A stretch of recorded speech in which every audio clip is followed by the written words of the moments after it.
Minnesota brings it out. Sergei Zholtov across the line. Here's Brunette. Brunette. He moves. Brunette back in. He scores. He scores. Minnesota has won. Minnesota has upset the Colorado Avalanche.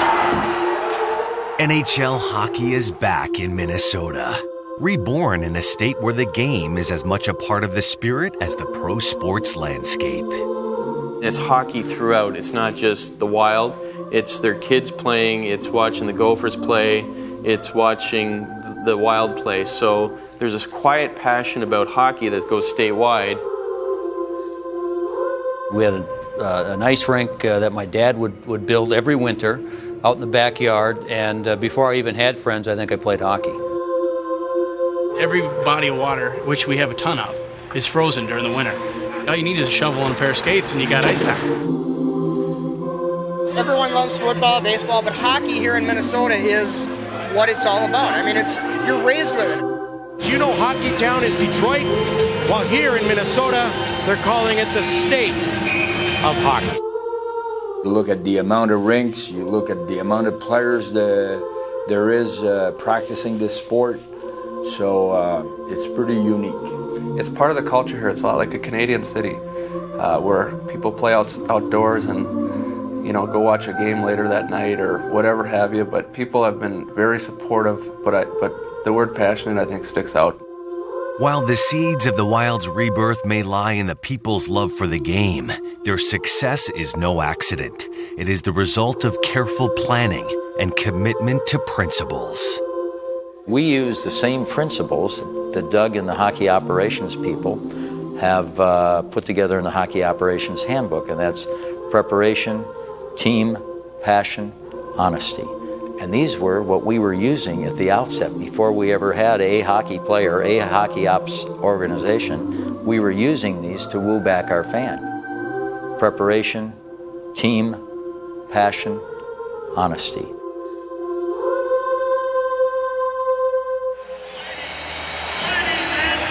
Tonight is the night fans in the upper Midwest have waited nearly 3,000 days for a historic evening.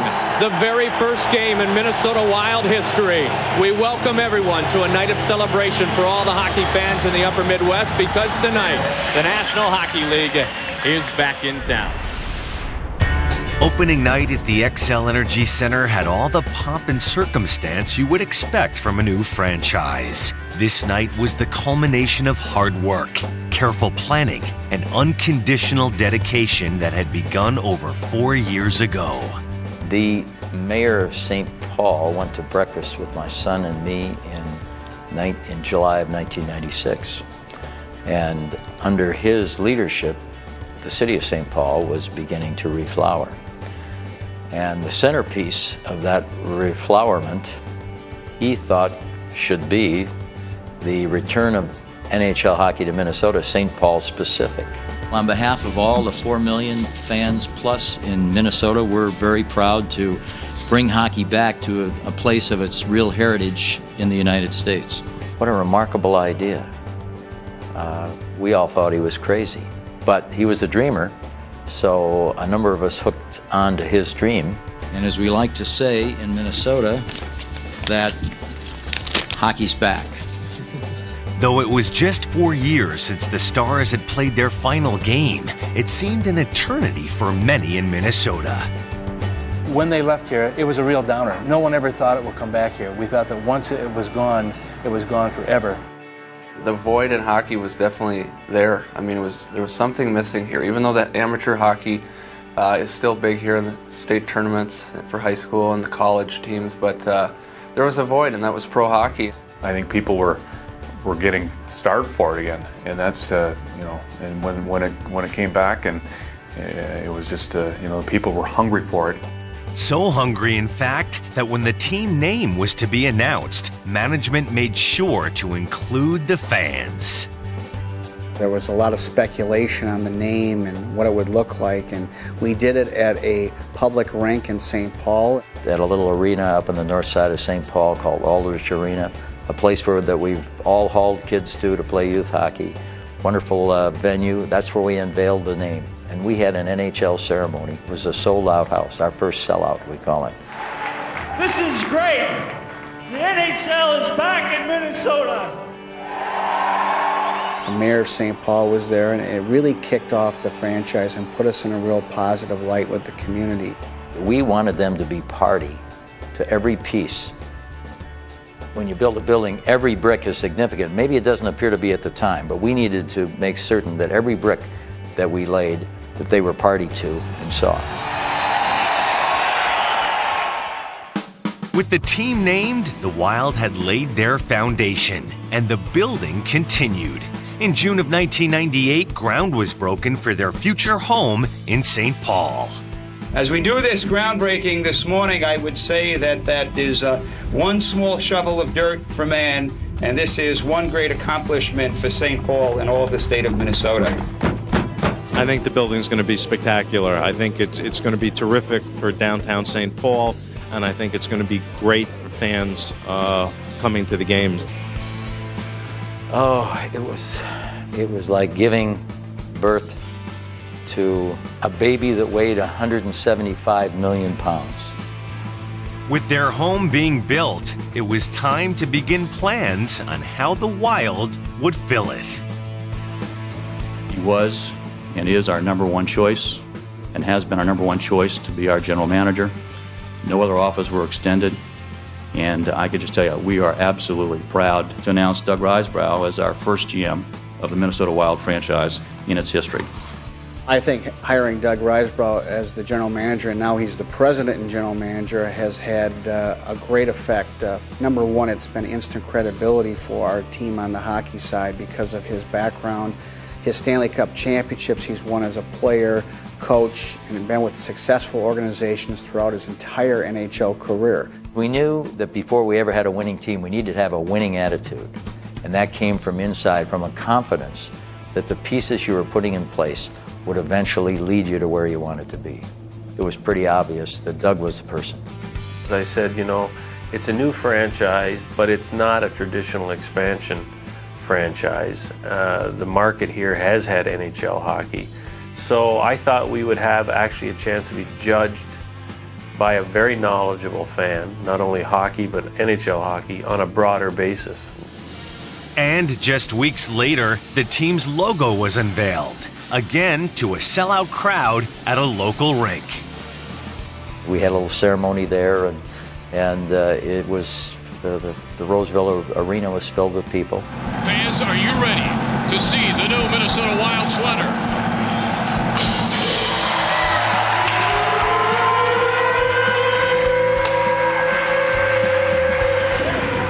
The name and the logo has struck a chord throughout the upper Midwest as one of the hottest selling jerseys in all of professional sports. I'm wild! Awesome. Another check on the to-do list for a new franchise. And soon it was time to start building the team. In the spring of 2000, just months before this new franchise would hit the ice, Risebrough announced that Jacques Lemaire would be the team's first head coach, a surprise to some. In this quest for what makes a good coach, teaching was the thing that just kind of came up with everybody. I really want a coach that can teach me, was an example. So I knew teaching was important, not only in coaching, but in the development of a team. And my understanding of Jacques was he's probably the best teacher that's there. And so it wasn't surprising to me that Jacques would be the guy we'd be interested in, and it wasn't surprising to me that Jacques was interested in that type of a job. I guess the shock was for other people who probably didn't really know Jacques. Just 4 days later in Calgary, Lemaire, Risebrough, and the entire scouting staff gathered for the expansion draft. The team's first players were about to be picked. Well, let's have a good draft. When we went to the expansion draft, we tried to put an emphasis on speed. And then I think that in this process of acquiring veteran players for the most part in an expansion situation, the thing that they can provide is leadership and a passion to play, but most of them don't come with a great track record of offensive players. I'm more sure in him over these guys. He can be a power play guy, great skater, rangy, contains well, makes good plays with the puck, great shot. Why did we take him one? I know Doug talked to me at different times about, would you like better this player or that player on certain guys? You want Andres? A guy like Jimmy Dowd, a guy like Bombardier that I knew before from the past. So we're going to take, Chuck, we're taking Terreri and trading him back for Bombardier, right? When he asked me about them, there was no doubt. I'll take Jimmy, I'll take Bomber, because I know them, I know how they work, and they're good people. Towards the end of the expansion draft, Risebrough decided to bring back a hometown kid. Hendrickson, he kills penalties and whatnot. Hendrickson's 28. He's a Minnesota kid, isn't he? Yes. He can really skate. Minnesota selects from the Vancouver Canucks, Darby Hendrickson. I really wasn't thinking about getting picked up in the expansion draft, although maybe in the back of your mind it may happen. I think any guy would love to have a chance to play in his hometown, but my focus was to try and make it where I was at, and that didn't happen. I got an opportunity with Minnesota, and it's been great. And there's no place like home. Yeah, good job, Terry. You got that marker going. Go, boys. Sure did. There you go. The next day, the Wild held the number 3 pick in the entry draft. They were about to select their first pure offensive star. Down the road to become efficient enough in the game to score enough, you have to build, I think, through the draft with offense. So we kind of had a philosophy that every time we could get an offensive player for the future, that's the best opportunity we have of winning or developing the style of play that we're looking for. Let's go. Break a leg. Yeah. Nothing bad, thanks. The Minnesota Wild with their first selection in the 2000 entry draft and their first player ever are pleased to select Marian Gaborik from Trenčín, Slovakia. Get in here, Bob. Remember I told you there was a guy who could skate like Madonna? Yeah. This is the guy. Oh, yeah. Oh, he can skate. Yeah, my Great hands. story. He's got good hands. My hands. Good hands, yeah. He just broke my hand. Just can't check though. Doesn't matter, we'll send him up. All the work, all the preparation, all the dedication had driven the organization towards one goal, the home opener at the Xcel Energy Center. We sat down and kind of said, here is the program for opening night. You only have one chance to do your first wedding. This is it. So we had an engagement party up to that time. That evening was the wedding. In the state of hockey, we skate the frozen ponds. We live the game. Welcome to all of you from the state of Minnesota, the state of hockey. Just before they're going to start, Bob Neagley gets very dramatic and he said, and now, ladies and gentlemen, one final item here, we're going to retire a jersey. And I said, retire a jersey? Are you out of your mind? You haven't even played a game yet. In our world, the fans will always be number one.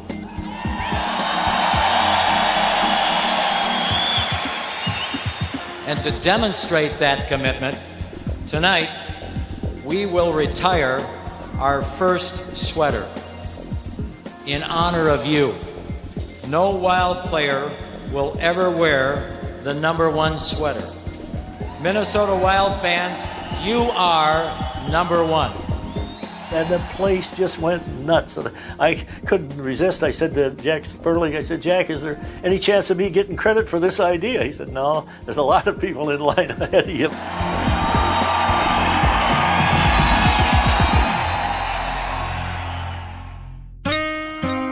The only part of opening night that wasn't scripted was the game itself. When you focus on the big picture, and I think we do, you don't really think of that first moment or that startup moment. And all of a sudden we were there and the game was starting, and you're only hoping that something good can happen in that game that you can start to build on. And probably my biggest fear when I looked at the players and their ability to score was, I hope we get a goal. But they did score, and as if there were a script, the Wild's first home goal was scored by the hometown kid. Shot score! Darby Hendrickson on the goal line, and there it is, the first official NHL goal, scored at the XL Energy Center by Minnesota's own Darby Hendrickson. And I can still remember Darby Hendrickson, who's from Richfield, Minnesota, scored the first goal here. And I mean, the building just exploded. And I think anybody who was in that building, and it's interesting because when I talk to people, according to the people I've talked to, there was over 100,000 people in that building that day that only seats 16,500. Everybody thought they were at that game. A memorable night for all who were involved. I'll never forget it. I still have a photo that was framed by the Minnesota Wild team, and they gave all the players that were there that year a photo, and everybody signed it. I remember the feeling I had when I was standing on the blue line, and it had to have been right around when the picture was taken. It was when the fans were standing and going crazy, and I mean, it was something that'll stick with me forever. Personally, on a personal level, standing there, and also the noise in the crowd was something I'll never forget.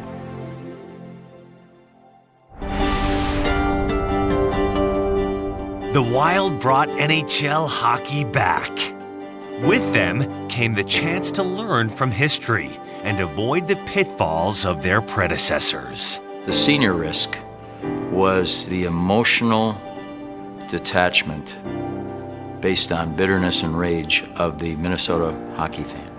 Our objective in this case, after a bitter divorce, was to rebuild the fans' trust. And we had to become suitors, which we did. And when you're pursuing somebody and trying to build a real relationship, you have to be genuine. And that was our objective. Genuine effort is what Minnesota's fans were greeted with every night on the ice. Short-handed, heading to the net. One that drives to the net, pulls over Shields. We hear from our fans, it's not about winning. They appreciate the effort. Here's a break for Westwall. Walls across the line, pulled down from behind, he shoots and a save, and he scores! You know, the fans, they're very smart fans here, and they know what's going on. And if we go out there and work our butts off and we get some bad bounces and we lose, they're still cheering for us. Well, this is a great bunch of guys, a lot of character, and these guys will give you 100% every time they're on the ice. If they lose a game, it isn't because of lack of trying, because they are giving it their very best. Off the ice, the organization took an unorthodox approach towards the concept of honesty. When we first started with this organization, everyone had to read a book by Mike Lupica called Mad as Hell, which was about the fans and what sports franchises were not doing to take care of the fan. We all had to read that book.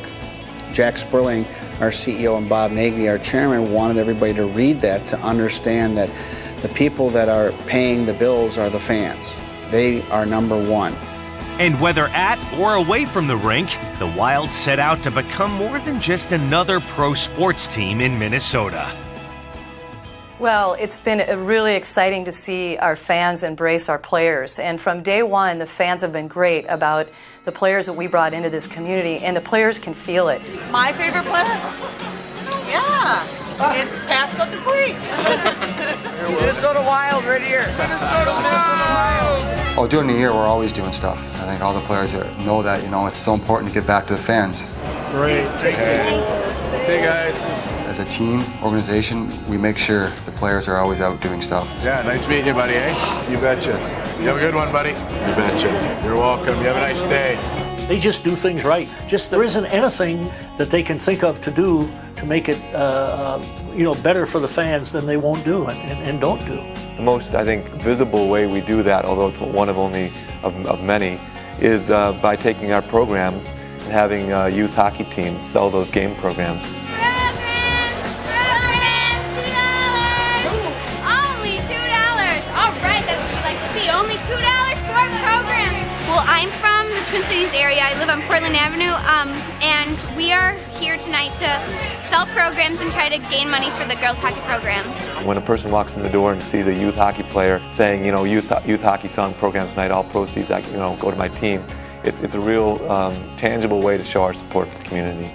This team has gone on road tours each of the years they've been in existence. They go to International Falls and Roseau and War Road, so they really want to get out and make people feel good about what they're doing here in the Twin Cities.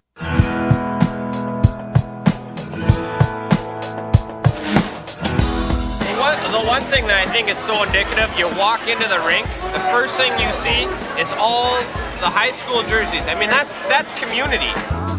Be a part of an institution, lead the way in a revolution, wear a wig and a permanent smile. We love the Wild, and if I wasn't selling programs, I'd be here watching the game with my husband. We're just faces from different places.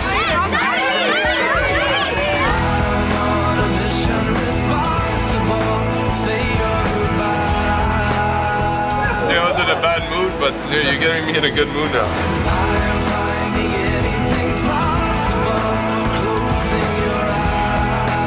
We are a team for the community. It's run by people that care about Minnesota. Those are things that are most important to our fans, and we want to be a part of that.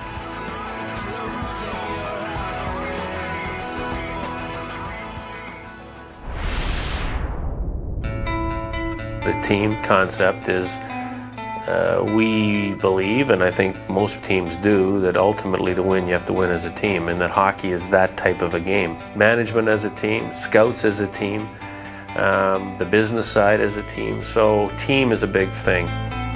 The Wild had established themselves as an NHL success story. Now all they had to do was produce on the ice. I'm the type of guy that loves to work with people that needs it, and God knows how much our team needs it at the start. While many predicted they would struggle mightily, the Wild were determined to dispel that notion. The Hockey News predicted us as finishing 30th, and they said if we won 10 games, we'd be lucky, but we were much better than that, and we weren't an easy 2 points, I know that. You could not take this Minnesota team lightly for a second. This is a different kind of expansion team. They're playing very well, a disciplined style, and they're getting victories.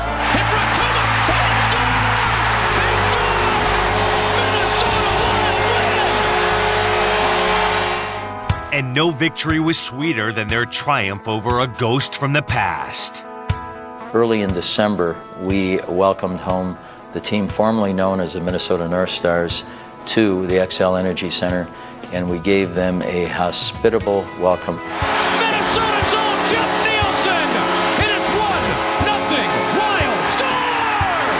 6-0 for the new guys who own this town. So it was a celebration. It was the opportunity to get a monkey off our back, and the past was past at last. Minnesota compiled a respectable 68 points in their inaugural season and laid a foundation for the future.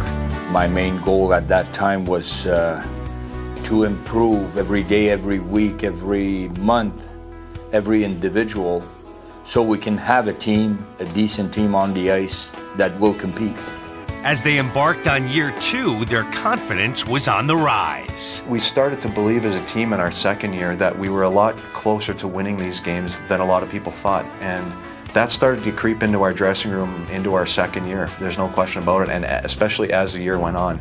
Marion was starting to get into his second year. He's a game breaker. We had some other guys that, were tired of losing by a goal. This team, I think, accomplished an awful lot in the first year, getting 68 points. They got 73 points the next year with an improvement of 5 points. It's really the team concept, and that's what Jacques has instilled in these players from the beginning. Lemaire's powerful presence was a catalyst for Minnesota's success. All you got to do if you're a Minnesota Wild is look behind you. Trust this guy. He's been there. He's won. He knows how to win. He's enjoying to teach the players to get better. Every day he's bringing some new things for younger guys, for older guys, and it's just, it's so unique right in our days.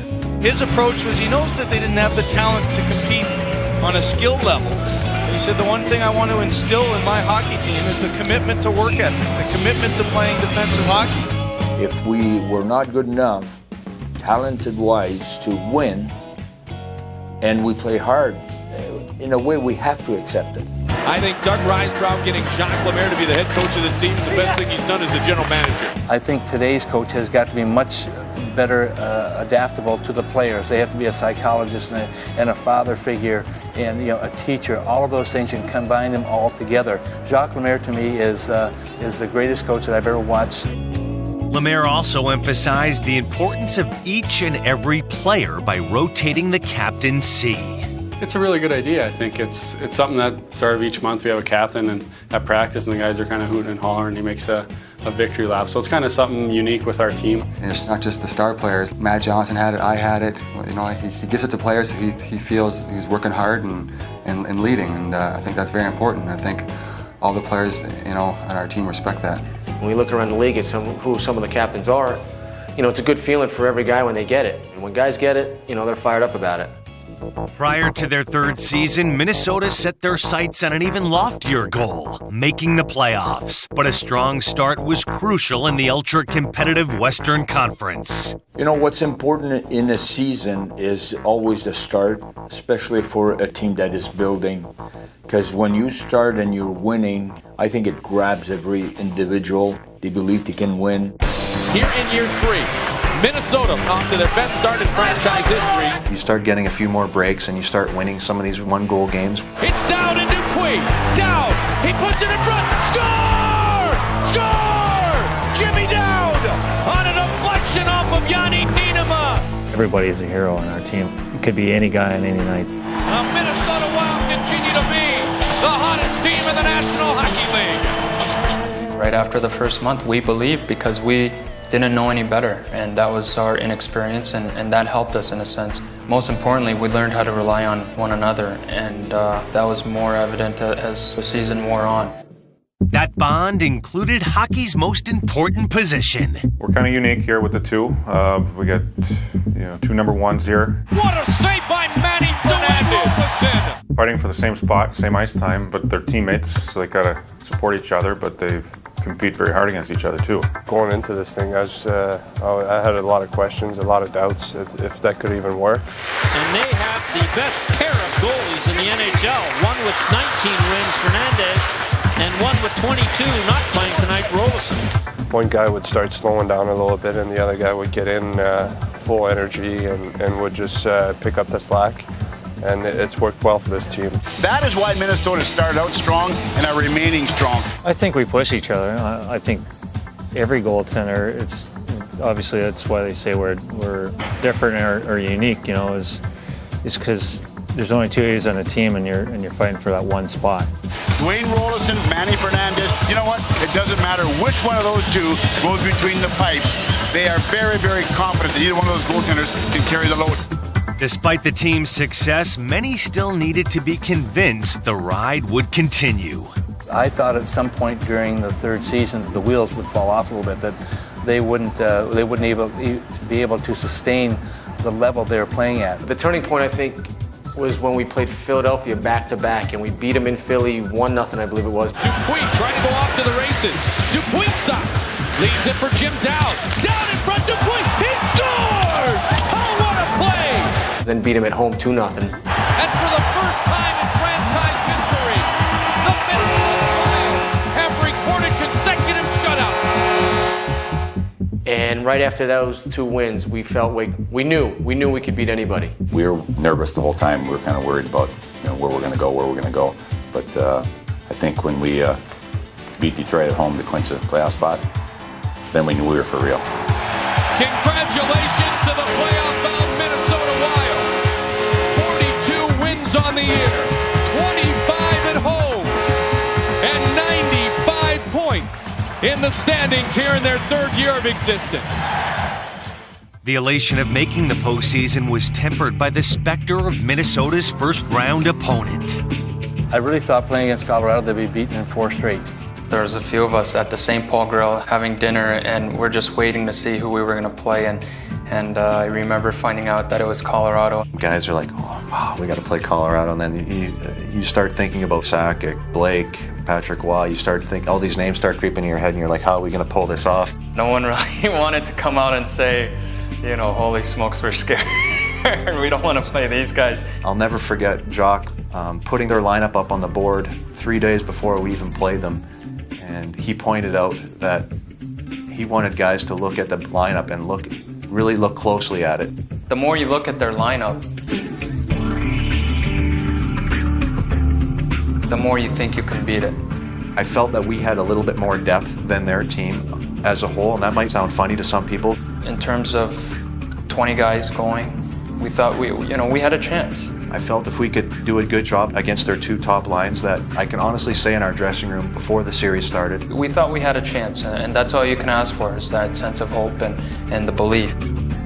For Minnesota to have any success, they would have to control Peter Forsberg. The daunting assignment went to Wes Walz. The first thing I thought about was when we found out we were playing Colorado. First thing that popped in my head was Peter Forsberg, and I never stopped thinking about him for probably 4 days till the playoffs started. So I remember skating around in Game 1, looking at him on the other side, and I'm going, oh my gosh, I don't want to be embarrassed out here. While he did take his lumps, Walz and company answered the challenge in Game 1. Here's Dupuis, shot, score! Wes Walz! Brunette a little centering pass across and score! Philippe Kuba scores the power play goal, and the Minnesota Wild in their first ever playoff game get their first ever playoff win as they defeat the heavily favored Colorado Avalanche. I think Game 1 we proved it. I think Game 1 we really made believers out of ourselves, and that was the most important thing. I think that helped definitely later on in the series. They would need all of that and more when they dropped the next 3 games, including 2 at home. Minnesota now stood on the brink of elimination. We were down 3-1. We had a team meeting, the coaching staff, and the gym too. I'll never forget that meeting, and it wasn't a rah-rah type meeting. It was a meeting that you rarely have with your boss that's from the heart. Our team was down. We were very down, and I remember going into that meeting, and your spirits are a little low, and coming out wanting to play, and just thinking we could take Braveheart on any day, and it was amazing. I think what players were looking for, at that moment, being down 3-1, was a little bit of confidence, and we had played pretty well. And we just hadn't won enough games. And that at some point, we were playing a really good team with a lot of good players, and we should be proud of what we've done and how hard we've worked and how we've hung in there. He said that he was very proud of us, first getting to this point, being professionals, representing the organization in a professional manner. That, without a doubt, was the turning point of the series. And in Game 5, the rejuvenated Wild began to turn the tables on Colorado. Turned over, Dupuis let it fly, he scores! Pasquale Dupuis! And the Wild have forced a Game 6 back at home. They have shocked everyone outside of St. Paul and that Minnesota Wild dressing room. They are pumped up for playoff hockey here in St. Paul, Minnesota. Wonderful series so far. Gaborik a breakaway and shoots, scores! Marian Gaborik scores on the breakaway. 2-0 Wild. There's 10 minutes left in the third period, and I'm thinking, okay, if we can just somehow get through these last 10 minutes, we're going to Game 7, and I just automatically think about us blowing a 2-0 lead. Late in the game, and I'm like, are you kidding me? But Walz continued to keep Forsberg under wraps, setting the stage for an overtime hero. Yeah, I'll never forget the play. Marian made a poke check there, and Wes got the puck. Picked up by Walz! I came down Patrick's left side, and I don't know why, I saw a lot of net between his legs. Here's Park, right side, Park! Score! Richard Park has scored in overtime! There will be a 7th game. Pack your bags, here we go. To this day, I still can see the puck going in slow-mo. So. I still remember him flying down the wall after he scored, and I was chasing him around the rink. And I thought I was quicker than him, but I don't know, man. I had a tough time catching him. He was so fired up. You're excited because you won in overtime, you're at home. But I think the biggest thing for all of us is we had a chance to play the next night. The most difficult thing was for us to keep our emotions in check after the game, knowing that we still had one more game to play. But That was that was something that was stick with me forever. Less than 24 hours later, Denver, Colorado, Game 7.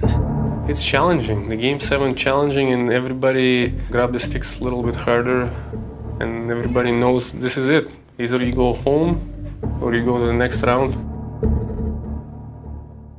You're playing against a great team, but you want to win, and you get that chance. You get to Game 7 when you're down 3-1, and who knows what can happen.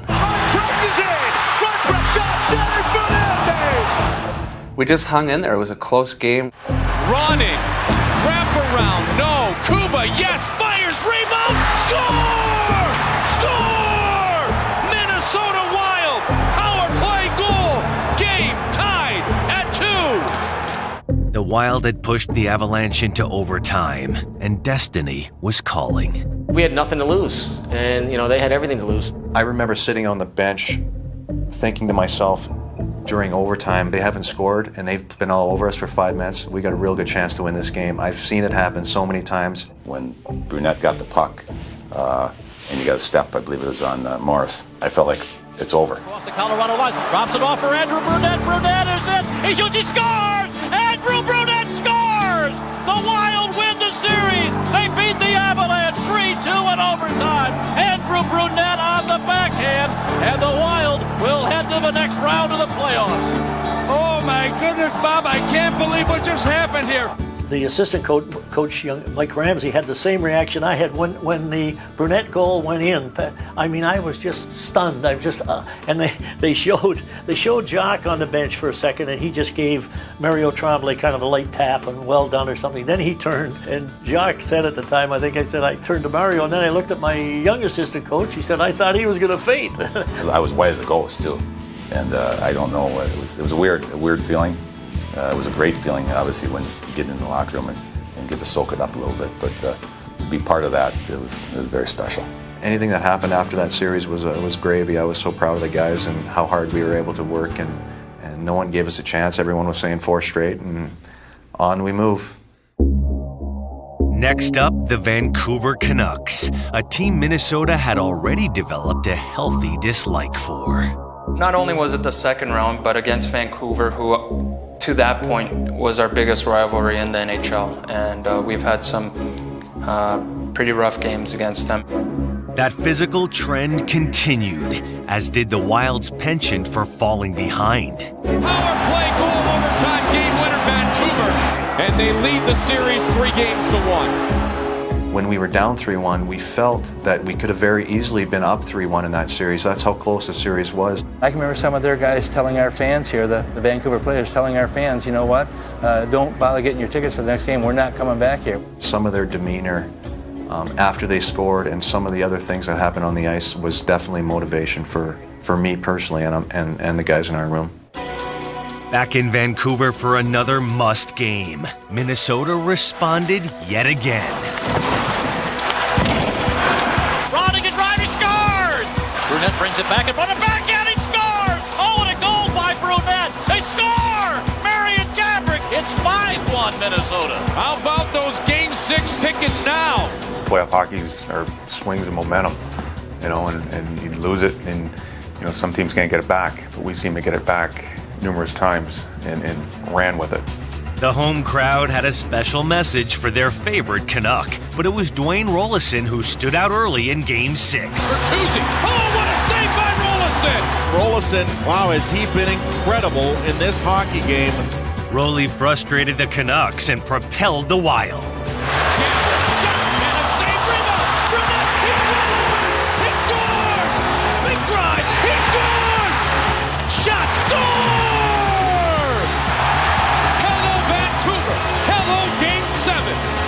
Minnesota lives to play another day. No team has ever come back twice from a 3-1 deficit in the same year and won the series. The same focus was there of what we had to do and what we were trying to accomplish. After we did the first time, second time, well, guys, we've been here before. We can actually say we've been here and we've done it before. That determination and that focus allowed us to hang in there and eventually find a way. Puck in front, score! Pascal Dupuis took it out of midair, and Minnesota has made it a 2-1 game. Well, we just kept rolling, and you could see it turning our way. Driving towards the net, in front, wall shot, he scores! He scores! Wes Walz has tied this game at 2. You just had to be there. The blast. Score! Darby Hendrickson, the Minnesota Wild have a 3-2 lead. All of a sudden, they were done. The Wild can celebrate. They have won it 4-2. They move to the conference finals. I just can't explain the emotions that, as a hockey player, we went through. It was a great time. It was by far the best moment of our lives. In the conference finals, the Mighty Ducks of Anaheim would prevail in a battle of Cinderella teams. But nothing could take away from the Wild's magical run. The Minnesota Wild have so much to be proud of. They have built an incredible franchise and have the foundation of a very solid team for many years to come. I mean, when you look back on it now, I know it happened, but it's still awfully hard to believe that what they did accomplish.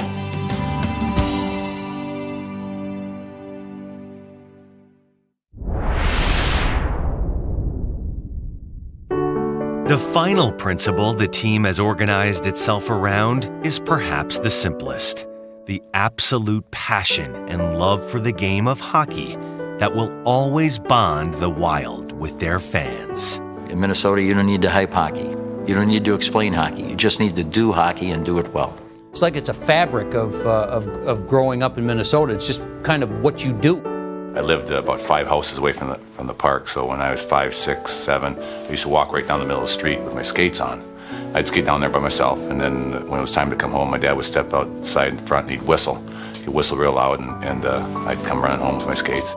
It's part of the culture here. It's a lot like a Canadian city where people play outdoors and, go watch a game later that night or whatever have you, but they're passionate about it and they love the game. That undying devotion to the sport at every level has earned Minnesota the nickname the State of Hockey. Perhaps the truest example that moniker is deserved can be seen every spring when teenage hockey players take center stage. Everybody in Minnesota, from a hockey standpoint, really evolves around that high school hockey state tournament. It's amazing how many people plan their vacations around it. They come down from the Iron Range and spend the weekend in St. Paul and go to all the games. And growing up, watching my high school, Bloomington Jefferson, go there and win a couple was, your whole goal in life was just to get a chance to play there. And look around the whole country and say, what are some of the really unique things that have happened in athletics? And invariably you'll come to Indiana basketball in high school, and you'll come to high school hockey in Minnesota because there was so much attention paid to it. It's over! Totino State Champions! My friends in Canada, find it hard to believe that, they'd have 15, 16,000 people a night to see the state high school tournament, and the excitement and just the hoopla around that state tournament was a tremendous eye-opener to me. It's one of the most remarkable scenes I've witnessed, and I mean it very sincerely. It's a happening. We got paid by the TV station for the Minnesota North Stars, our television rights, the same amount of money for the year that the TV station gave out to the high school tournament for 4 days. I mean, it's incredible. War Road Warriors are your 2003 Class A state champions. Doesn't get any better than that. That's the best feeling you can have as a hockey player and a hockey team. Players that have played in the National Hockey League, you ask them their greatest hockey memory, they'll tell you playing in the state high school hockey tournament. It's the most exciting thing I've ever done as a player because of what it meant to the state of Minnesota. Neil Broughton will tell you, he's won the Olympics and he's won the Stanley Cup, and yet right up there with it is the state tournament. As prestigious as high school hockey is, the college game and a certain university are no less revered. Once you make it to the high school level, now every kid wants to play Division I, and if you're a Minnesota boy, it's the Gophers. For college, there was different decisions for myself, but to play at the University of Minnesota, there's a pride and there's a tradition there that every Minnesota kid that ever plays Minnesota high school hockey wants to play at that university and then succeed to wherever they end up after that. I remember playing against kids who It was like they were in the NHL if they got a scholarship to the Gophers, and I remember thinking like, well, it's a big deal with the Gophers. And then coming here, it makes you realize like, geez, it is a big deal. So big, in fact, that when the Gophers went to the NCAA championships in 2003, tickets at the XL Center were nearly impossible to get. We actually sold out those 3 games in probably a half an hour, and they were all through subscription base from people who buy NCAA tickets from years going by. We set a record attendance for the NCAA tournament that year. We had over 19,000 for every game. And we were fortunate enough to have the University of Minnesota win it here. It was a great time. With legions of devoted fans turning out for high school and college hockey, some wondered if the NHL would attract the same attention when it returned. That question has been answered. The best hockey fans in the world. We've sold out every single game we've ever played here. We have 16,500 season ticket holders, and we actually have 6,500 people still waiting to become season ticket holders. We go on sale in September for the individual tickets, and they go in probably about a half an hour. Congratulations to the great fans in this state of hockey, because officially tonight the Minnesota Wild set the NHL expansion record for attendance. We have about 250 standing room only tickets on the lower level. They are sold out as well. Well, it's great for these guys to come out and have a packed rink every night. I mean, that's the thing. I mean, you get the warm up and there's, the building's 3/4 full in warm up. In all honesty, they have a lot to do with why we've had the success we've had here in the last 3 years. I think having them out there, really gives us a boost, especially, in the third period or we're killing a penalty late. These fans are cheering for us and they want us to come through, and it's, I think we're very, very fortunate to have this fan base here. I know we're all playing in the NHL, and you should be ready to go every night, but there are nights when we play so many games during the years where you're just not there mentally, and you're just not there. It doesn't matter what you do. And if you're playing in a building where there's 8,000-9,000 people there, it's tough to get up for a game. But I jump on the ice after warm up, and you can hear the fans going crazy, and you see the little kids skating out there with a Wild flag, and they're ready to sing the national anthem. Man, I'm ready to go. Heard the fans chanting and get the Wild going. We said before, this building is one of the loudest in the National Hockey League. We can't say enough about the fans here. It's something you have to experience and actually come to a game. And I tell people, if you're traveling around to different ballparks and arenas, you got to make sure you get out to Minnesota to see a hockey game. That's one place you should go see. The success of the Minnesota Wild, both on and off the ice, has illustrated the passion for the game throughout the entire state. And for those who have been involved, it's been an unforgettable ride with a limitless future. We all had high hopes and we were all optimistic, but I don't think any of us knew exactly what was going to happen. So to have all these sellouts and all this commitment from the fans to this organization that's shown in so many different ways is really humbling. And I do have to say that as proud as I am of our organization, I think we're the beneficiaries of a state that wants to prove something, that wants to prove that NHL should never have left here, and that this is the home of hockey in the United States. Not often do you get a chance to be the right fit in the right place, and especially in our business, because you don't always have the circumstances that control your destiny. People get fired. And I was a guy that was released from an organization, and I was looking for something, and this came about, and I feel very fortunate that this thing has happened to me personally. And then culminating, how often do you get a chance to be able to play or work in hockey in an environment like Minnesota where hockey is important to people. And clearly, I think that's what's really driven this organization right now, is the passion of our fan to come and enjoy the product. And we hear from our fans, it's not about winning, and it's not about how you've come. It's they appreciate the effort. And I think in the basic sense, that's the great thing that all players and all management really should draw upon, is the effort starts and the other things will follow. This is the state of hockey. We undoubtedly know that again now with the re-arrival of the National Hockey League, and believe me, to a man in the Wild dressing room, they have been embraced.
He scores!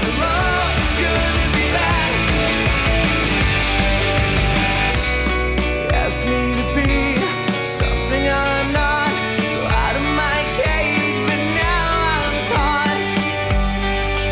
How did you fit my day? Andrew Brunette scores! The Wild win the series! They beat the Avalanche 3-2 in overtime! I can't believe what just happened here!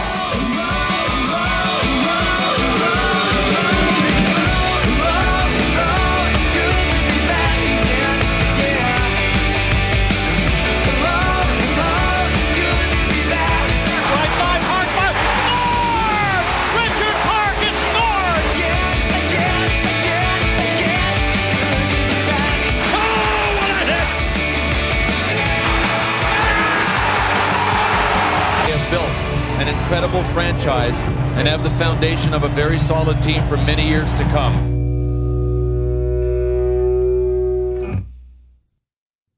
The state of hockey salutes the team of 18,000 All-Stars. The renowned Vegel brothers of Ham Lake may look alike, but their cheering styles couldn't be more diverse. Screaming with a reckless abandon is the hallmark of the younger sibling, but the veteran Troy patiently waits to unleash his booming voice. And while sharing a bedroom may not come easy for this band of brothers, sharing in the spoils of victory certainly does.